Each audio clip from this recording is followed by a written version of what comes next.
26 वर्षको उमेरमा author Dave राम्सीसँग ती सबै चिजहरू थिए जो एक धनी व्यक्तिमा हुनुपर्थ्यो। $2.5 मिलियन को वार्षिक आम्दानी, $4 मिलियन को रियल एस्टेट इन्भेस्टमेन्ट। तर ऋण र ट्याक्सेसको कारणले गर्दा उनले 30 वर्षको उमेरमा ती सबै कुराहरू गुमाए जो उनीसँग थिए। तब अथरलाई यो कुरा महसुस भयो कि जीवनमा ऊबाट के कुराहरू गल्ती भए। तब उनले खुद आफैसँग प्रश्न गर्यो।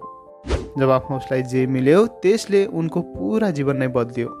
अब यसै सोलुसनको तौरमा उनले एउटा किताब पनि लेखे जसको नाम छ द टोटल मनी मेकओभर।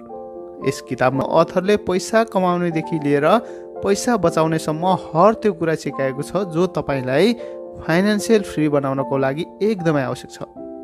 यानि कि जवानीको आवश्यकतादेखि लिएर वृद्ध अवस्थाको सहारासम्म चाहिने हर त्यो एक्सपेक्टलाई यस किताबमा एकदमै डिटेलसँग भनिएको छ। त आउनुहोस् साथीहरू, कुनै पनि ढिला नगरी सुरु गरौँ त्यो स्टेप्सलाई आजको बुकबाट, जसको नाम छ the total money makeover, a proven plan for financial fitness by Dave Ramsey, only one in book Bardiya channel. Number first step, आफ्नो इमर्जेन्सी फन्ड बनाउनुहोस्। त साथीहरू, धेरै जसो व्यक्तिहरू यस स्टेपको टाइटल सुन्न साथ यो कुरा सोचिरहेको होला कि हाम्रो एउटा राम्रो जागिर छ, राम्रो घर छ, हामीलाई यो फन्डको किन आवश्यक छ र? तर साथीहरू, अथर भन्छ कि खराब समय भनेर आउने गर्दैन। त्यसैले यस्तो समयमा आफ्नो र आफ्नो परिवारको खर्च चलाउनको लागि एक इमर्जेन्सी फन्ड हुन धेरै आवश्यक छ। खराब समय कुनै पनि बेला हुन सक्छ, जस्तो अचानक जागिर छुट्नु, फ्यामिली मेम्बरमा मेडिकल इमर्जेन्सी पर्नु। तब यस्तो अवस्थामा यो इमर्जेन्सी फन्डको युज गरेर तपाईँ आफ्नो फाइनेन्सियल गाडीलाई लिकदेखि झर्नबाट रोक्नुहुनेछ। अब तपाईँहरूलाई लाग्ला कि यो इमर्जेन्सी फन्ड कति हुनुपर्छ त? तब यसको लागि अथरको भनाइ छ कि कमसे कम $1000, यानि कि नेपाली रुपैयाँमा करिब 1,25,000सम्म।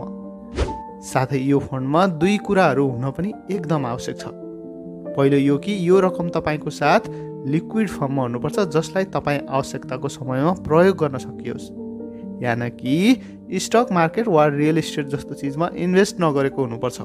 र दोस्रो कुरा, यो रकम तपाईँको घरमा क्यासको तौरमा पनि हुनु हुँदैन, नत्र तपाईँ यसलाई सजिलैसँग खर्च गरिदिनुहुन्छ। यानि कि तपाईँको यो रकम ब्याङ्कमा फिक्स हुनुपर्छ, चाहे तपाईँ एक बिजनेसम्यान होस् या एक इम्प्लोइ। यो कुरा हर व्यक्तिको लागि लागू हुन्छ। त साथीहरू, तपाईँहरू पनि आजैबाट आफ्नो इमर्जेन्सी फन्ड बनाउन सुरु गर्नुहोस् र फाइनेन्सियल फ्रिडमको बाटोतर्फ आफ्नो पहिलो कदम उठाउनुहोस्। नम्बर सेकेन्ड स्टेप, स्नोबलको इफेक्टले आफ्नो ऋणलाई कम गर्नुहोस्। त साथीहरू, यदि तपाईँहरूको फाइनेन्सियल फ्रिडमको बाटोमा सबैभन्दा ठुलो रुकावट छ भने त्यो हो तपाईँको ऋण वा तपाईँको लोन। त्यसैले लेखक भन्छ कि हेर्नुहोस्, धनी बन्नु र धनी देखिनुमा धेरै फरक छ।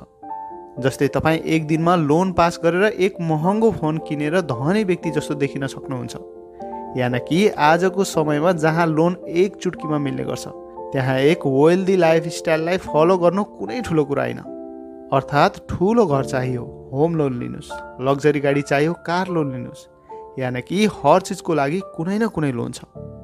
तब लेखक भन्छ कि यदि तपाईँको लोन आफ्नो इन्कमको 30% भन्दा धेरै छ भने विश्वास गर्नुहोस्, तपाईँ फाइनेन्सियली आउट अफ सेभ हुनुहुन्छ र तपाईँ आउनेवाला 5 वा 10 वर्षभित्रको समयमा तपाईँले कुनै न कुनै फाइनेन्सियल प्रब्लमलाई अवश्य नै फेस गर्नुपर्ने हुन्छ।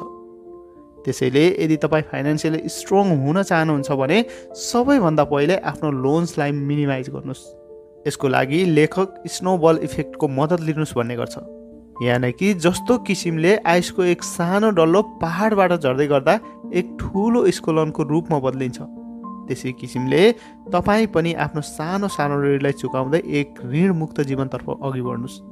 अर्थात् यसको लागि पहिला आफ्नो सानो सानो लोन्सलाई चुक्ता गर्नुहोस् अनि अन्तिममा ठुलो लोनलाई। स्टेप नम्बर 3, आफ्नो इमर्जेन्सी फन्डलाई बढाउनुहोस्।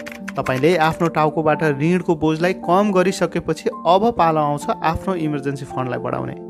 अर्थात् लेखक भन्छ कि तपाईँको साथमा जति धेरै इमर्जेन्सी फन्ड हुन्छ तपाईँ त्यति नै धेरै फाइनेन्सियल स्टेबल हुन सक्नुहुन्छ। चाहे अवस्था जस्तो नै आओस्, तपाईँलाई कोही पनि व्यक्तिबाट ऋण वा लोन लिनुपर्ने आवश्यकता हुँदैन। यानि कि तपाईँ आफ्नो खुबीले आफ्नो र परिवारको सबै आवश्यकताहरूलाई पुरा गर्न सक्नुहुनेछ। तब सोच्नु होला कि वास्तवमा इमर्जेन्सी फन्ड कति हुनुपर्छ त?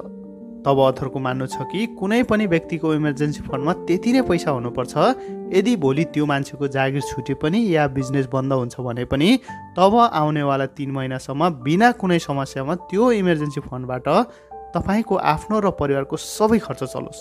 अर्थात् यदि तपाईँको स्यालेरी 40,000 छ, तपाईँको घरको खर्च 20,000, तब सायद तपाईँ सोचिरहनु भएको होला कि तपाईँको इमर्जेन्सी फन्ड 20,000 × 3 = 60, यानि कि 60,000 हुनुपर्छ।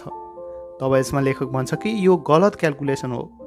अर्थात् लेखकको मुताबिक यदि तपाईँको स्यालेरी 40,000 छ भने तपाईँको इमर्जेन्सी फन्ड 40,000 × 3 = 1,20,000 सम्म पुर्याउने हुनुपर्छ। नम्बर 4 स्टेप, आफ्नो इन्कमको कमसेकम 15% आफ्नो रिटायरमेन्टको लागि बचाउनुहोस्।